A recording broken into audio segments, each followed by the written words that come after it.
Good evening. Doc Friday Night here.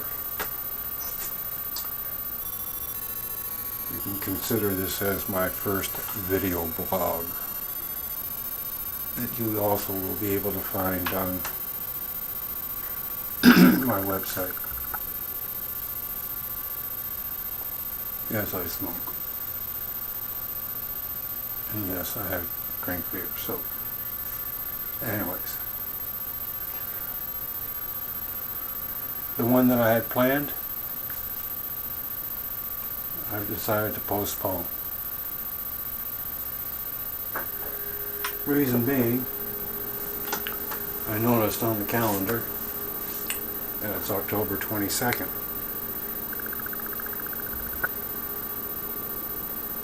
Now for most that may not be significant, but a month from now it will be November 22nd. November 22nd, 2013.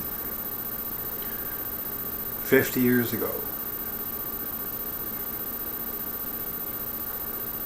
President John F. Kennedy was shot. So I thought, there's several reasons, but I thought I would bring it up today as opposed to a month from now. Because in part, he's responsible for this video blog.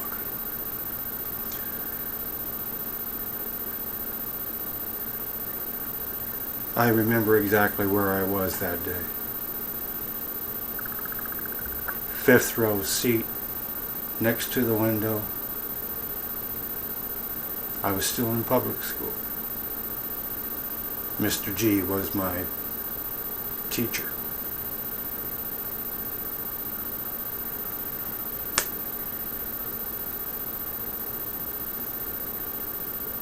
When all of a sudden there was a knock on the classroom door, and there came in Mr. White. Mr. White and Mr. G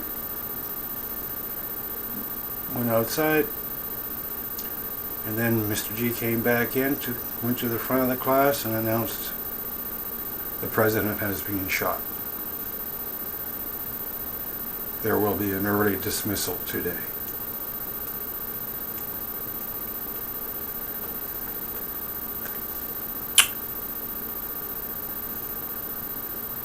For the next few days, all eyes were focused on the television. And, oddly enough,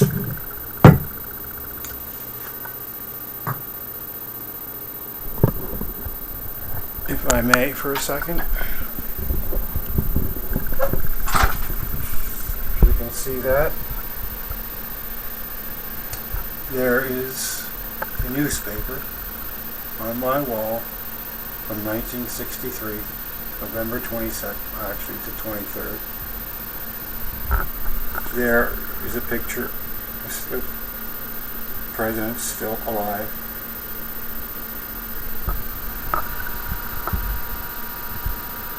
Final speech that never got delivered. And I do have more pictures of the funeral itself, but they are amongst a whole bunch of other newspapers from the 60s that I collected.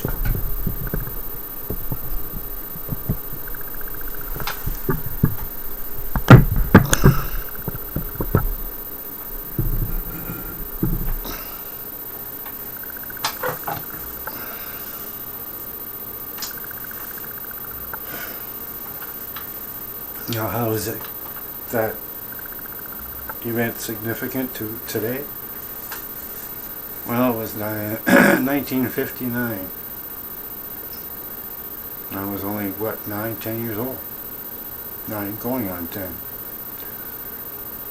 I discovered newspapers, television news, and radio that year. Radio, rock and roll. newspapers, the news, current events, and the television news. I could only remember a few things, but things like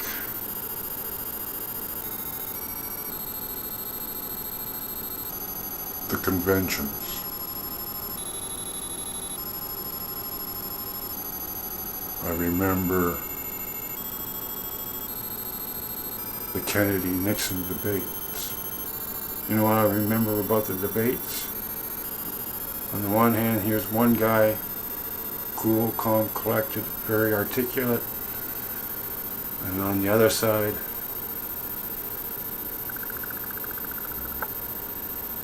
a very sweaty man. I remember a lot of sweat. And very jittery. I remember the election night.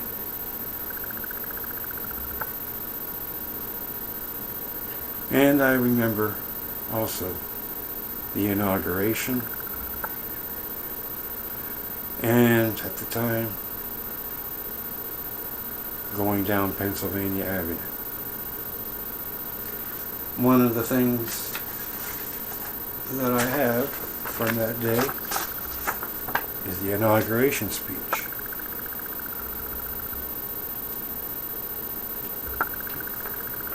I would imagine that most people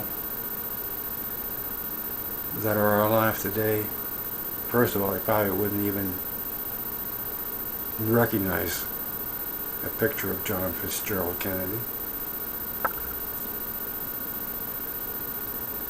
Who? Or have any remembrance of maybe the inauguration speech.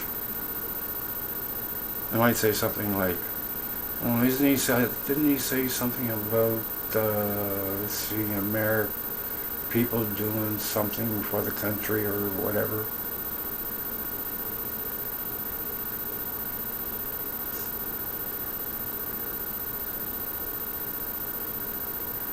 That's the remembrance. You know what I remember?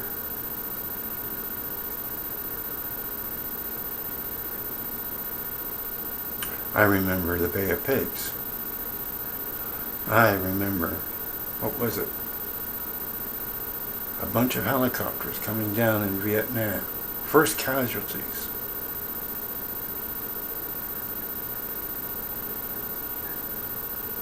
I remember the Cuban Missile Crisis. That one,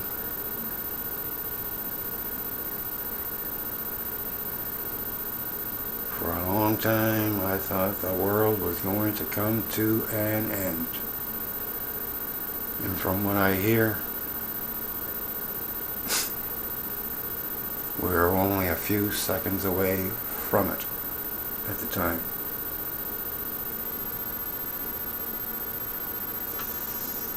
But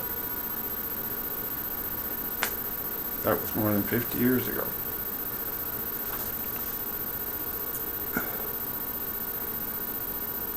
Inauguration. I'm not going to read the whole thing, but there's some interesting lines here. The world is very different now, for man holds in his mortal hands the power to abolish all forms of human poverty and all forms of human life.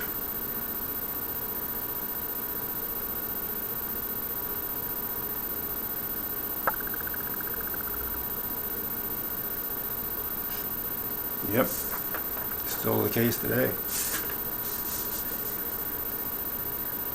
To those people in the huts and villages of half the globe struggling to break the bonds of mass misery, we pledge our best efforts to help them help themselves for whatever period is required.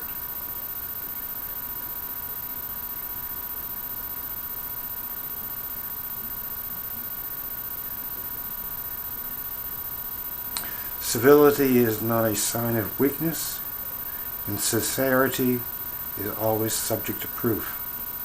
Let us never negotiate out of fear, but let us never fear to negotiate. Let both sides explore what problems unite us, instead of belaboring those problems which divide us.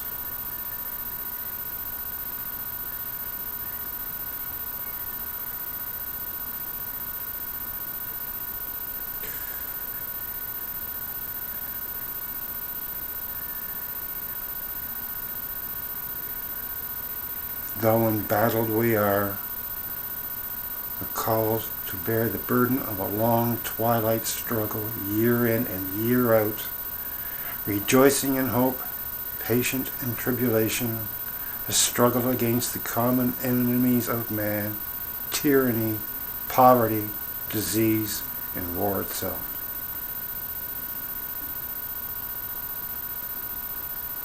Can we forge against those enemies of a grand and global alliance? North and south, east and west, that we can assure a more fruitful life for all mankind. Now the line that supposedly everybody remembers. And so, my fellow Americans, ask not what your country can do for you, ask what you can do for your country.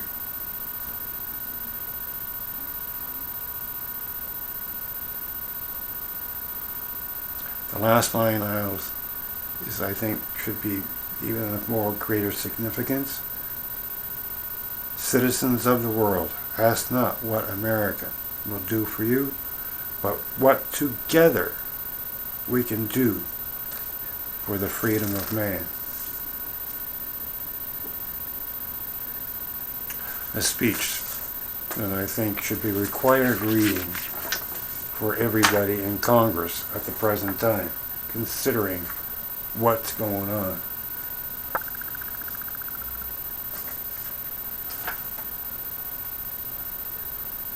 So this is my little way of a tribute to a man who, I would say, brought about some kind of hope at the time. And the world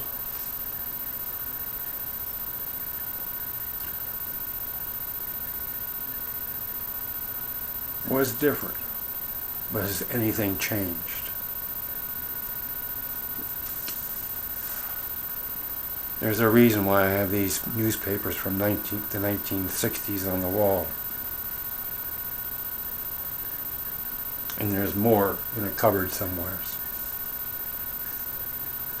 I find it interesting that most of the headlines of 50 years ago can be exactly the same headlines as of today. The only difference, the names have changed. Is the world a different place?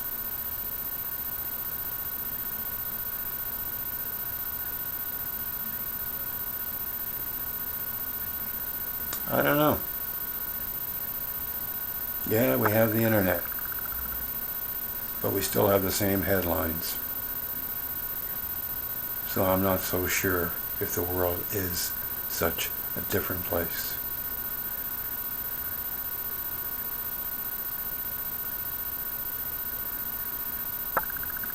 There were revolutions going on back then, and there are still revolutions going on today. So,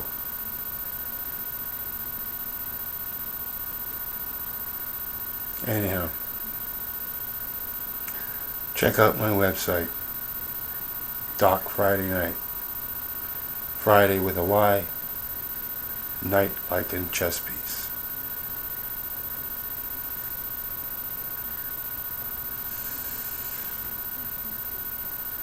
This old hippie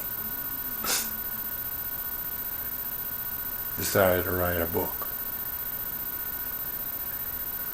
You might find it interesting.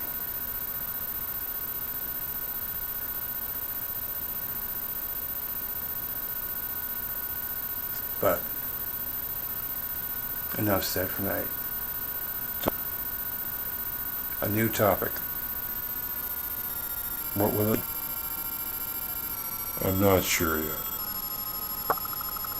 I have a whole list of topics, but I won't be going on as long as I have today.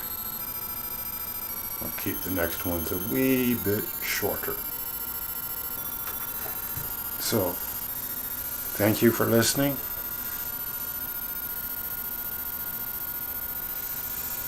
And may peace and love be part of your world.